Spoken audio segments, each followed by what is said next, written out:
Hi guys, હું મારવણીયા તૃષા જુનાગઢ ગુજરાતથી તમારા બધાનું આપણી યુટ્યુબ ચેનલ તૃષા કા તડકામાં સ્વાગત કરું છું. મિત્રો, આજે હું તમારા માટે એક વ્રતની વાનગી લઈને આવી છું, ઉપવાસમાં ખાઈ શકાય એવી, અને એમાં પણ બે જ વસ્તુનો ઉપયોગ કરીને ખૂબ જ ટેસ્ટી એવી વાનગી આજે આપણે ક્રિએટ કરવાના છીએ. તો જુઓ, એની અંદર આપણે શું લેશું? તો સૌપ્રથમ લેશું શિંગદાણા. એક નાની વાટકી જેટલા શિંગદાણા લઈ અને આપણે એમને ડ્રાય રોસ્ટ કરવાના છે. સારી રીતે આપણે એમની ફોતરી ઉતરી જાય એટલે આપણે શેકવાના છે. તો આપણે એને શેકી લઈએ. તો લગભગ એમને શેકાતા 2 થી 3 મિનિટ જેટલો સમય લાગશે, અને એમના ફોતરા છે એ આસાનીથી ઉતરી જાય એ રીતે આપણે એમને શેકવાના છે. તો આપણે એમને સારી રીતે શેકી લઈએ. જુઓ મિત્રો, હવે દાણાનો કલર છે એ સરસ ચેન્જ થઈ ગયો છે. તો આપણે ચેક કરી લઈએ. એમની ફોતરી ઉતરી જાય છે એટલે આપણા શિંગદાણા છે એ સરસ શેકાઈ ગયા છે. તો હવે આપણે એમને નીચે ઉતારી લઈએ, સાઈડ પર રાખી દઈએ અને ઠંડા થવા દઈશું. હવે એ જ પેનની અંદર મેં 1 બાઉલ સાબુદાણા લીધા છે. જુઓ, આ વાનગી એવી છે કે આપણે એમને સાબુદાણા પલાળવાની પણ જરૂર રહેતી નથી. ઘણી વખત આપણે ઇન્સ્ટન્ટ કંઈક ખાવાની ઈચ્છા થાય અને એમાં પણ વ્રત હોય તો આપણે આ વાનગી સારી રીતે લઈ શકીએ છીએ. કારણ કે આમાં સાબુદાણા લીધા છે એ પણ આપણે ડ્રાય જે બજારમાંથી મળે છે એ સીધા જ સાબુદાણાનો આપણે આની અંદર ઉપયોગ કરી શકશું. અને એમાંય જુઓ, ઘણી વખત આપણે આ પ્રીમિક્સ છે એ રેડી રાખ્યું હોય ફરાળી લોટનું, તો ગમે ત્યારે ગમે તે વાનગી બનાવવાની ઈચ્છા થાય તો તમે બનાવી શકો છો. આપણે અત્યારે આના સરસ મજાના ચીલા બનાવવાના છીએ, સાબુદાણાના ફરાળી ચીલા.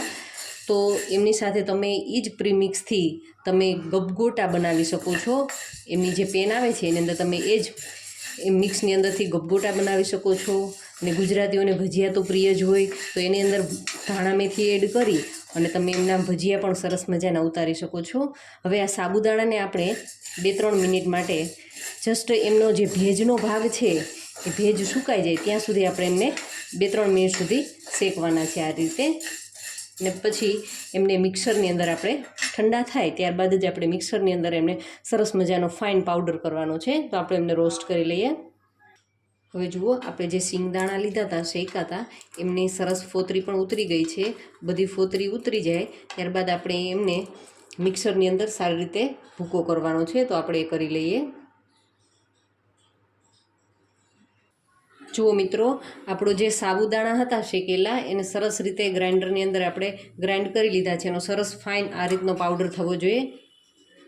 આ ફાઇન પાવડર થઈ ગયો છે. પછી શિંગદાણા, ને જુઓ, શિંગદાણાને જ્યારે આપણે મિક્સરની અંદર ક્રશ કરીએ ને ત્યારે એક વાતનું ખાસ ધ્યાન રાખવાનું, મિક્સરને એક ધારું નથી ચલાવવાનું. એને ઝટકા સાથે 1 સેકન્ડ માટે ચાલુ, 1 સેકન્ડ માટે બંધ, એ રીતે કરશું તો આ રીતનો સરસ ભૂકો તૈયાર થશે. નહીંતર શું થશે કે એનું ઓઇલ છે એ છૂટું પડશે અને એકદમ ચીપચીપો થશે.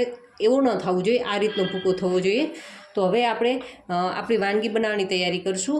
તો જો તમે આ રીતનું પ્રીમિક્સ અગાઉથી રેડી રાખ્યું હોય, જો આ સાબુદાણાનો છે ભૂકો છે, પછી આ શિંગદાણા છે, અને એમની અંદર આપણે આ રાજગરાનો લોટ 3 ટેબલસ્પૂન જેટલો લીધો છે, આ એડ કરીને તમે 2 થી 3 મહિના ફ્રીજની અંદર તમે સ્ટોર કરશો તો પણ એને રાખી શકશો અને એ સારું જ રહેશે. હવે આમની અંદર આપણે મસાલા એડ કરી દઈએ. તો એમની અંદર આપણે સૌપ્રથમ 2 ટેબલસ્પૂન જેટલું દહીં એડ કરીશું. સ્વાદ અનુસાર સિંધવ લૂણ, નિમક નાખીશું. ત્યારબાદ 1 ટીસ્પૂન જેટલો મરી પાવડર એડ કરીશું. અને આદુ મરચાંની પેસ્ટ 1 ટીસ્પૂન જેટલી એડ કરીશું. અને ખાસ વસ્તુ એ છે આપણે બાફેલા બટેટાનો છૂંદો છે, એનો ટેસ્ટ છે અને એના લીધે જ આપણી આ વાનગી છે એ સરસ ક્રિસ્પી બનશે. તો આપણે એમની અંદર બાફેલા બટેટા એડ કરીશું. હવે જેટલી પાણીની જરૂરિયાત રહે એ પ્રમાણે આપણે એમની અંદર પાણી નાખી અને સરસ મજાનું મિશ્રણ રેડી કરીશું. આ બધાને સારી રીતે મિક્સ કરતું જવાનું છે અને એની અંદર પાણી એડ કરતું જવાનું છે. હવે હું તમને બતાવીશ કે કઈ રીતનું આપણું મિશ્રણ રેડી થવું જોઈએ. આમાં સાબુદાણા છે એટલે એમાં પાણીની જરૂરિયાત વધારે રહેશે, તો આપણે એ પ્રમાણે મિશ્રણ રેડી કરીશું. હવે જુઓ, આપણું બેટર છે, આ રીતનું આપણે બેટર રેડી કરવાનું છે. અને આ બેટરને આપણે લગભગ 5 થી 10 મિનિટ માટે રેસ્ટ કરવા મૂકીશું. અને ત્યારબાદ આપણે એમના ચીલા ઉતારીશું. તો હવે એના માટે આપણે ગેસની ફ્લેમ ચાલુ કરી અને એમની ઉપર આ નાસ્તો એવો છે કે એમની અંદર માત્ર 2 ચમચી તેલમાંથી સુપર ટેસ્ટી એવો આપણો ફરાળી નાસ્તો તૈયાર થવાનો છે.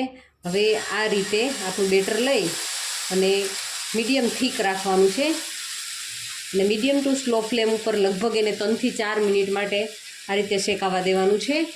હવે એ થાય ત્યાં સુધીમાં આપણે એમની સાથે ખાવા માટે એક ડીપ રેડી કરીશું. જે ડીપ તમને મારી ડોટર કરીને બતાવશે કે એની અંદર એમણે શું શું કર્યું છે.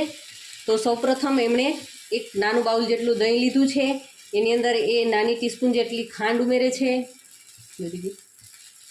હવે એમની અંદર સ્વાદ અનુસાર નિમક, મરી પાવડર, ધાણા ભાજી અને છેલ્લે આપણે જે ફ્રૂટ ભાવતા હોય એ ફ્રૂટ આપણે લઈ શકીએ છીએ. એમણે લીધા છે દાડમ. તો એ દાડમ એડ કરી અને સારી રીતે મિક્સ કરશે એટલે આપણો ડીપ છે એકદમ રેડી થઈ જાય છે. સારી રીતે મિક્સ કરી દો. હવે જુઓ આપણો ડીપ છે એકદમ સરસ રેડી થઈ ગયું છે. અને મેં તમને જે ચીલા કીધા હતા એ ચીલા હજી ગેસની ફ્લેમ મીડિયમ ટુ સ્લો ઉપર એ ચડી રહ્યા છે અને મેં 2-3 ચીલા બનાવી અને તૈયાર રાખ્યા છે. તમે જોઈ શકો છો ઉપરથી એકદમ સરસ ક્રિસ્પી છે, અંદરથી એકદમ સોફ્ટ છે અને ખાવામાં ગરમા ગરમ ખૂબ જ ટેસ્ટી લાગે છે. તો આપણે એ ચીલાને આ ડીપની સાથે સર્વ કરીશું. વ્રતમાં ઝટપટ બનતા પ્લસ ઓછા ઓઇલની અંદર બનતા આપણા ચીલા છે એકદમ રેડી થઈ ગયા છે. મિત્રો, મારા વિડીયો ગમતા હોય તો એમને લાઇક, શેર અને સબસ્ક્રાઈબ જરૂરથી કરજો. નીચે આવતા બેલ આઇકનને જરૂરથી પ્રેસ કરજો જેથી કરીને મારા નવા વિડીયોની નોટિફિકેશન તમારા સુધી પહોંચતી રહે. અને મિત્રો, એક બીજી વાત કે તમે મને ખૂબ જ સારી રીતે અત્યાર સુધી સપોર્ટ કરી છે એ બદલ તમારો ખૂબ ખૂબ આભાર માનું છું. Thank you for watching my videos.